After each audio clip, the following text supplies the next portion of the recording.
Ocala's information station, 1370 WOCA. Ocala. Damage control. Damage control. Damage control. Damage control. Damage control. Damage control. Damage control. All right, that song is a hint. We are going to talk about damage control. That's the name of the show, and your host, Joe Reichel, is one of the owners of Damage Control Services here in Ocala, and what they do is they make your life a lot better when it went really wrong all of a sudden because something happened to your house. They specialize in disaster restoration, and the number to call right now if you have a question, maybe it's a do-it-yourself kind of a question or a big job kind of a question, Joe Reichel is here with the answer. The number is 622-WOCA. That is the WOCA Climate Control Source Hotline. And good morning, Joe. How you doing? I'm doing good. And we were just talking about the fact that it's going to get cold and the warnings are out there, but it doesn't look like it's going to be that bad. It's supposed to be pretty cold, what they're saying, but yeah, tonight doesn't really look too bad, and then Friday is what they're showing right now being the coldest. Right. So I saw the weather. Here I'll look at it right now. The weather for Friday they're talking is 27 is a low. On one thing is 27, and then one's 29. So on the phone here, but they're it's always good to be prepared and never know when freezing temperatures might happen. Not too often here in Florida, but still we do have some of those. So it's an interesting thing, preparation, because if you think about what we mostly talk about on damage control, it's what you do after the fact. But you're controlling damage also if you're preventing it. Well, yeah, and that's kind of the key idea behind this show for me is, to help homeowners be prepared and to prevent it. Damage can be, disastrous damage can really be very emotionally taxing for a home or business owner. So if we can help them to be prepared or to possibly alleviate having this disaster in their life, it's even better. Have you ever had an odor control? Like, for example, there's an odor coming up from the drain or something somewhere, and you just do everything you can think of. You pour, what was it called, baking soda down there. You pour bleach down there. You flush it with gallons and gallons of water, and for some reason there's still a smell. Well, that's typically... that something like that would be a plumbing issue. Maybe something was plumbed wrong. I've seen that in different structures, different buildings where the way the drain is, it's not designed right. So was that just ringing? Did I miss it? I don't think so. Okay. I've got a caller calling in at 10:40. Okay. JP from Penn Flooring. Okay. And there's, as my introduction is going to be, a reason why I've got him calling. But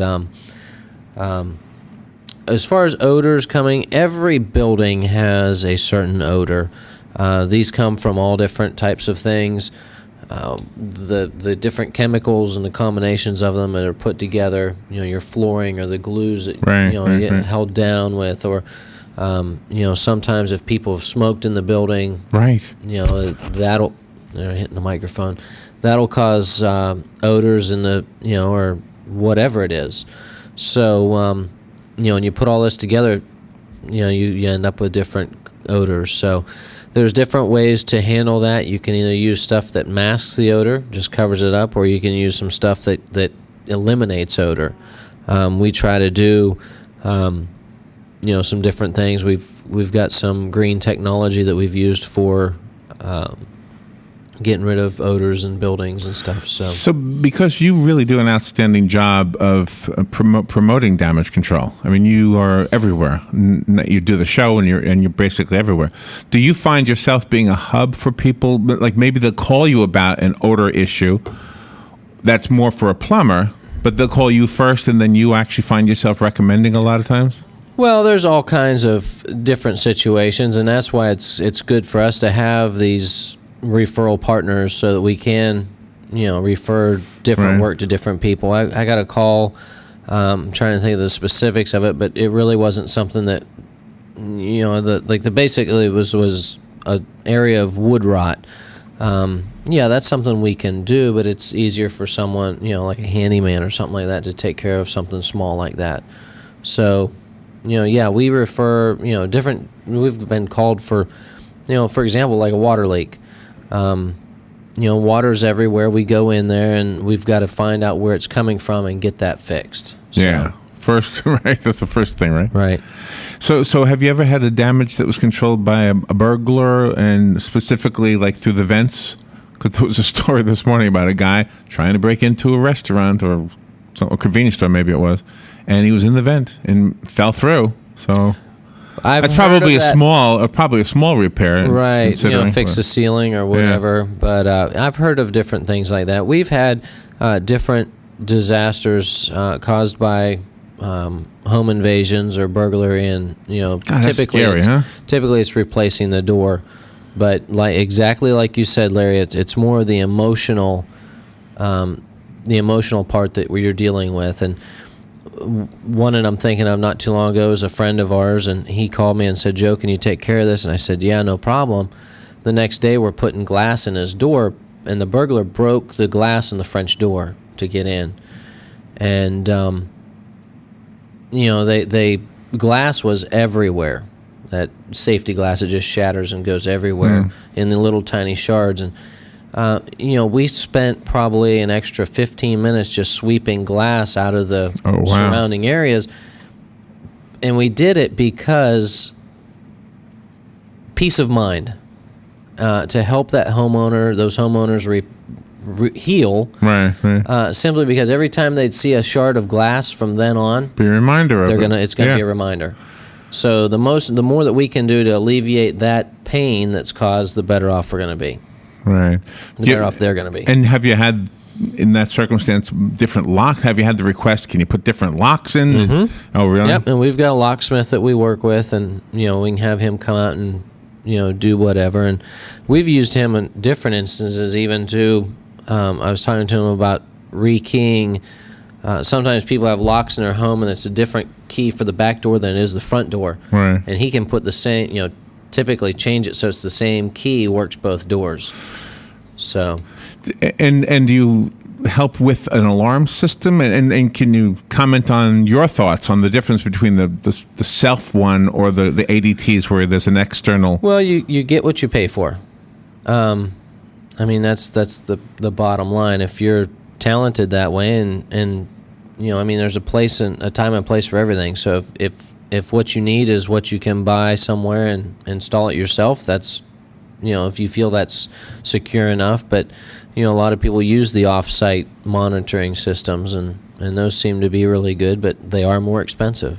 The singer Madonna. Mm-hmm. She was in an interview, and she said that she has a safe room in her place. And it's a place where if somebody breaks in, she and anybody she's with can go to that room. Nobody can get into it. It's fortified. And she's got communication stuff in there so she can call out and say, "Hey, there's somebody in my house." Wow. Rather than fighting him off or whatever, she just goes to the safe room. If he takes something, he takes something, I guess. And she's probably wealthy enough she can afford things to be taken, I guess. Well, that's why people have insurance, and they, take care of this stuff. What's happening, man? He works, I forget the company he works for, but he takes care of fire extinguishers and things. Oh, really? Yeah. Oh, really? Yep. Member of the chamber. And the CEP. Walking past the window for those wanting to know. I'm going to text JP right now because he was supposed to call in, and I think we might have missed him. All right. Well, while you're doing that, let me just re-mention that the phone lines are open if you have a question for Joe. By the way, today's show is live if you're listening on January 21st, 2014, just in case this is ever repeated, although Joe usually shows up and doesn't have us repeat a show. If you've had some damage done to your home and you're thinking about fixing it yourself, maybe you got a question or two about do-it-yourself kind of things, and Joe will be glad to answer your question. So did you get through to him? Yep. There it is. There he is. Look.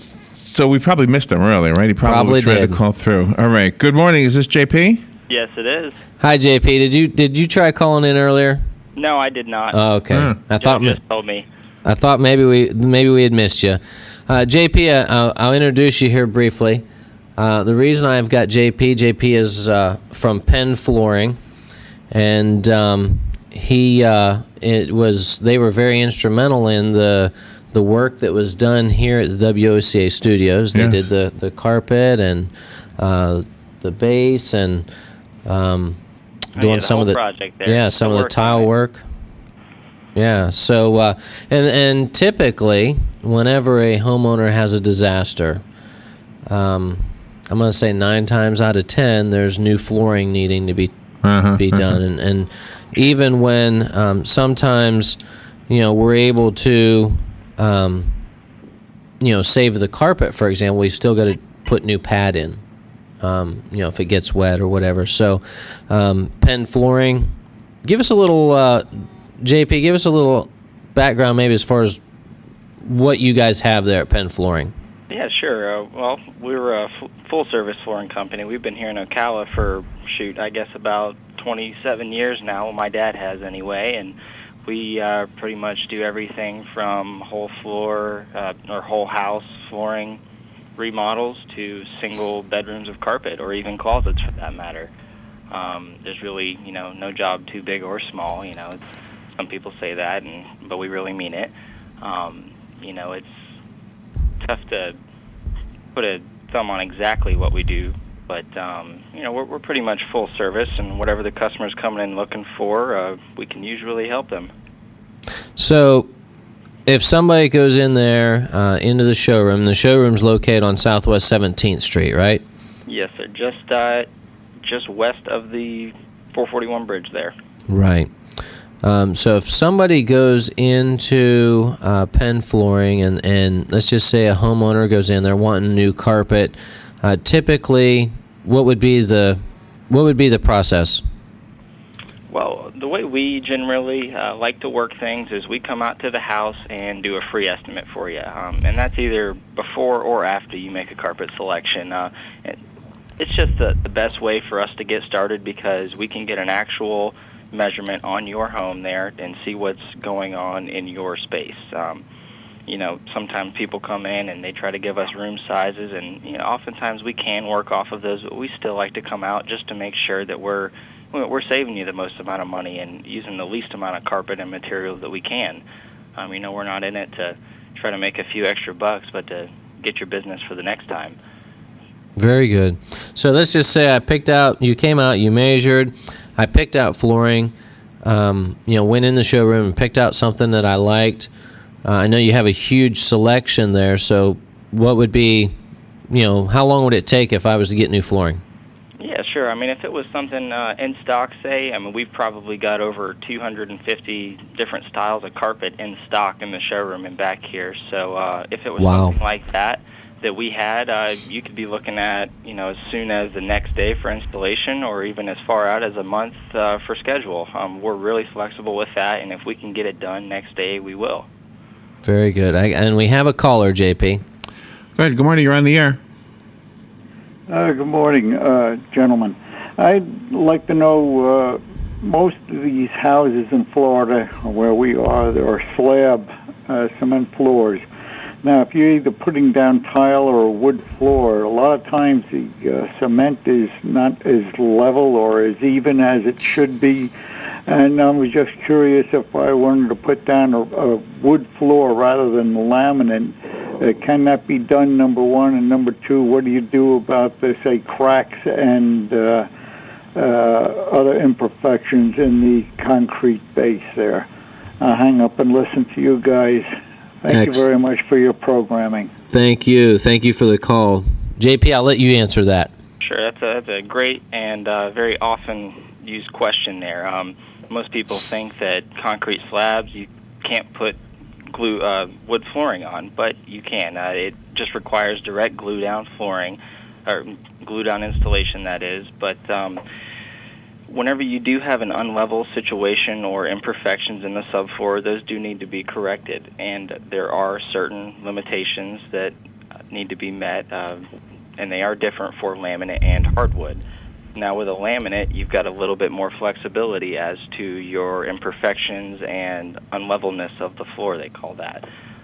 Cracks are definitely something that is very common here in Florida, but they do range. Most people will have the common hairline cracks in their slab, which do not really affect flooring for the most part. But sometimes whenever the cracks are large enough, for instance, if I say if you can fit a coin in it, then it needs to be corrected.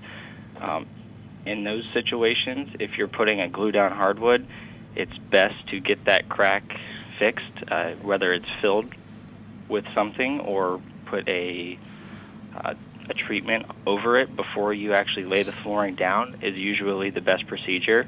Treatment, you're talking like some sort of crack suppression or something like that? A crack suppression or waterproofing membrane, something to sort of keep the moisture from coming through that crack, and also if it were to move any more, it's going to absorb some of that movement so that it does not affect the flooring above it. Right. Excellent. Great answer, JP. And we have another caller. Good morning. You're on the air. Yeah, good morning, guys. What is your feeling on laying tile over existing tile? Is that a bad idea, or can it be done? Also, another good question. It definitely can be done. There are certain situations where it's better to do in some cases than others. Taking up tile is always a big dusty mess, no matter how you come about it. But the main issue with going tile over tile is that the existing tile on your floor is down and secured.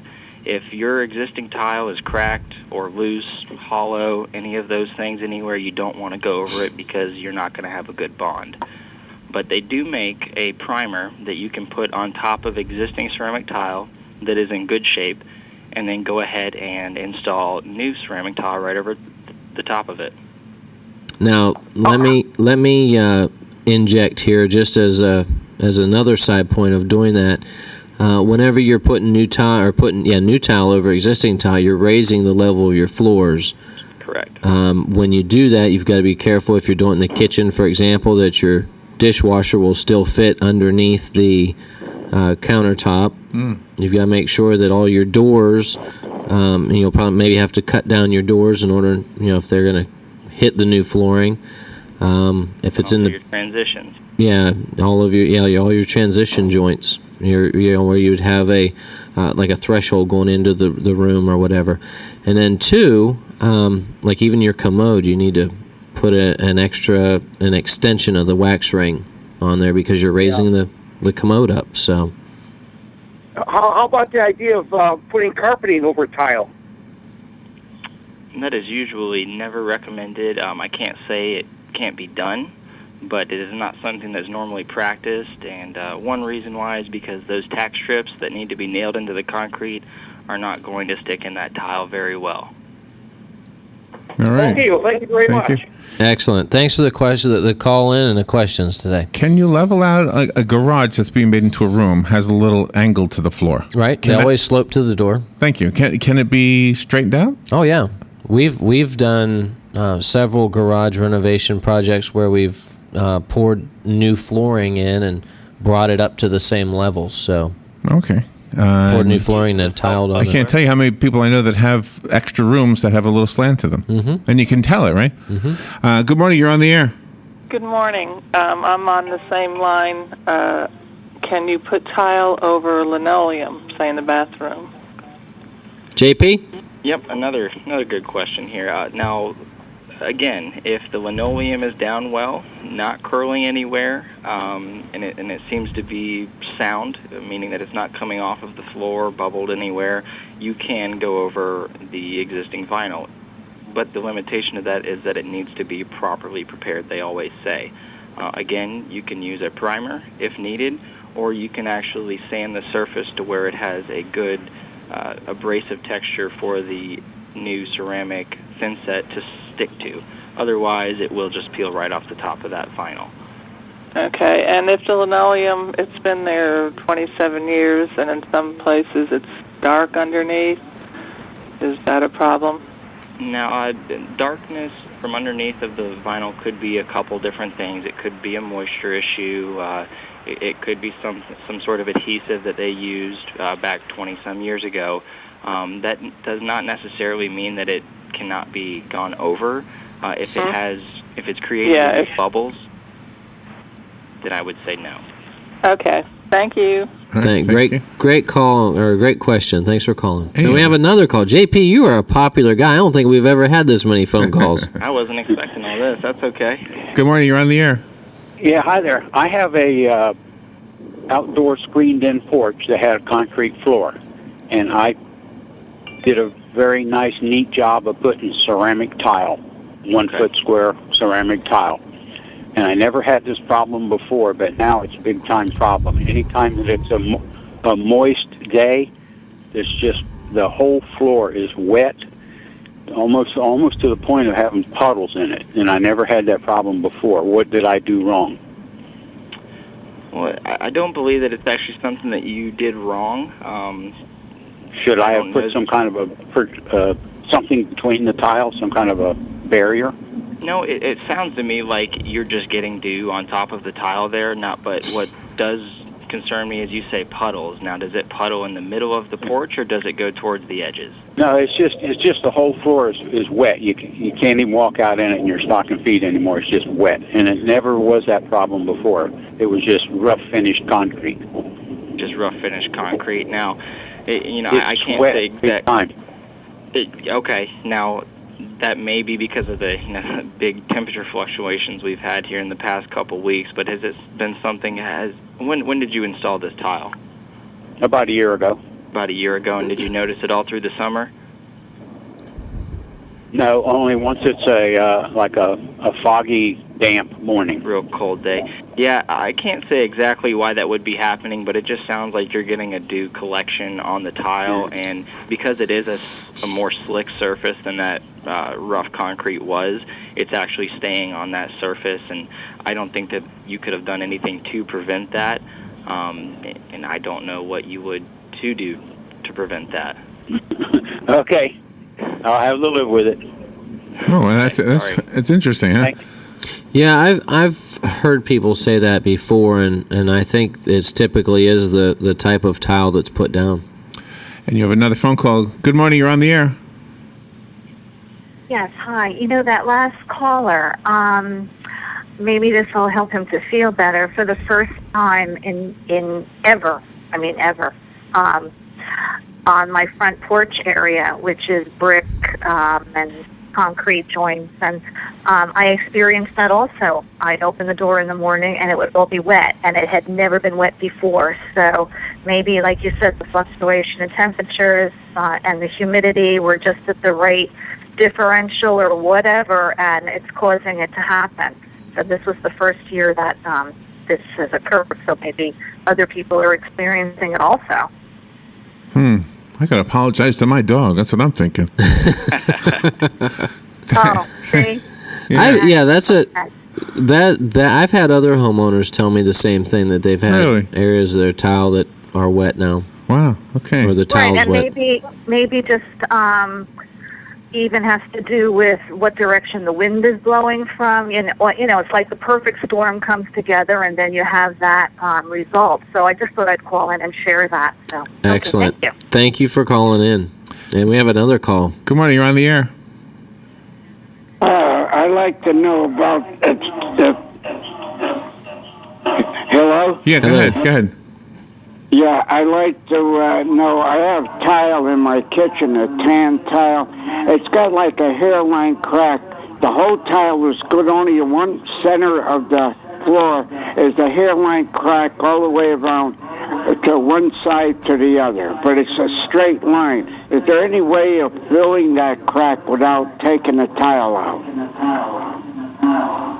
He's got I'll lower that. That is definitely a common occurrence to have hairline fractures throughout your tile. Most likely it's the cause of a smaller crack underneath the tile that has your concrete has moved basically, and because of that it has made your tile crack down the grout line or even through some of the tiles, as you've said. People do not normally fill this with anything because it is such a small crack, and the only way to fix it usually, if there is a broken tile, is to replace that tile. But in the grout areas, if there is a crack down those grouted areas, you can get a color match caulking that will match your grout, and you could try that if you'd like. It's definitely not a fix to the situation, but it may hide that crack for you. There is no other way to fix it, though. All right. Do you have a follow-up question, sir? I was hoping that it would be in the grout, but it isn't. It's right in the center of the tile, all the way down about 5 feet down, you know. And what about a liquid? Is there some type of a liquid paste or something they could put in it? Not to my knowledge. They do make epoxies that do look like tiles, which may or may not work in your situation, but it is definitely not a standard procedure to try to fill in a cracked tile. Yeah, typically when the tile is broken, you got to replace it. Years old, and I hate to pick up the tile, and you know. Yeah. Yeah, that's one thing, you know, as flooring, you know, like JP had mentioned, you get settling and things in a home, and you will end up with cracks eventually, especially if it's been down, you know, many, many years. So yeah, that's just one of the added benefits Sure. of living in It's Florida. only been 6 years. It's up in Four Ranch houses. You know, well, I don't know if you're familiar with Four Ranch. Well, They Four build Ranch those is, houses, yeah, Four quite a Ranch is few of known them for quite a bit of settling, and you've got, you know, some sinkhole issues in that area, and two, you know, in that type of you know, structure, they were building homes pretty quickly, and anytime you've got, you know, people quickly moving through building a home, you know, maybe the concrete wasn't cured 100% before it was put down, and that can cause some cracks too. So yeah, it's only all in kinds of one- things. The whole, all the tile looks real good, you know. Just Right. that one, as that crack goes just straight across. Yeah. You know, that's all. Well, I hate to hear that, but thanks for the call, and I hope that helped Okay. you a little bit. You appreciate We're- your info. Thank you. We're kind of running out of time here, but JP, I just wanted to let everybody know, I mean, pretty much you can help with any type of flooring choices or future questions. Why don't you give a phone number that the listeners, if someone else had a question, they could reach you on? Oh, of course, yeah. You know, I'd be happy to help with any questions or suggestions that anybody may need, and they're always welcome to call at 352-351-3420, or even visit our website at penflooring.com. We show a little bit of the products on there, but it's usually best to call or stop in and just talk with us, and we can definitely show you some options of what you can do. Excellent, excellent. Thank you, JP, for calling. Like I said, this was a pretty popular show today. You're not kidding. Lots of Great. questions, Yeah. and I really enjoyed having you on there. And by popular demand, we may have to have you back. Sounds good to me. Thank you guys for having me, and I'll be talking to you soon. Thanks, JP. Thank you. All right, have a good one. Yeah, man, you hit it out of the park that time, using a baseball metaphor. There you go. So, you know, and the last guy who was talking about his problem, maybe if one of you guys could look at it, so maybe he could call you, and you could maybe the way it was described is not exactly. Maybe you'll see something then that you Something didn't see that in your is mind. a little bit more, yeah. I mean, you know, typically cracks like that do occur in the floor, and you know, sometimes there's nothing you can do but take up that part of the floor and put new down. Just do it again, And huh? that's something too. You know, if you're getting new floor put down, it's always good to keep an extra box of the carpet, or not the carpet. Keep an extra box of tile or an extra box of the laminate flooring or whatever you're using, so that, you know, in case you do have something happen. Right. So. Good show, Joe. What is your phone number? My phone number is 352-817-6574. That's my cell number. Or you can reach me, Joe, at damageflorida.com. And today's show was a great illustration of how damage doesn't necessarily have to be complete damage. I mean, it can be just a tiny bit of damage Yeah. that needs to be fixed. Either way, we want to prevent it. Yeah, because it gets, you know, Can get worse. and can grow. I gotta give a shout out. Angie Lewis, she asked me if I had my cup, and I do. This is my Good Neighbor Word cup that she gave me.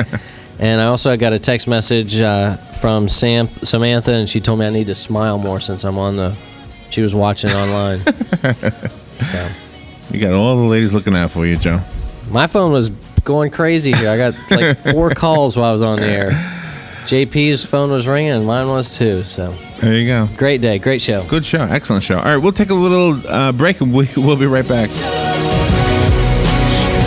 control. Damage control. Damage Ocala's information station, 1370 WOCA. Ocala. ABC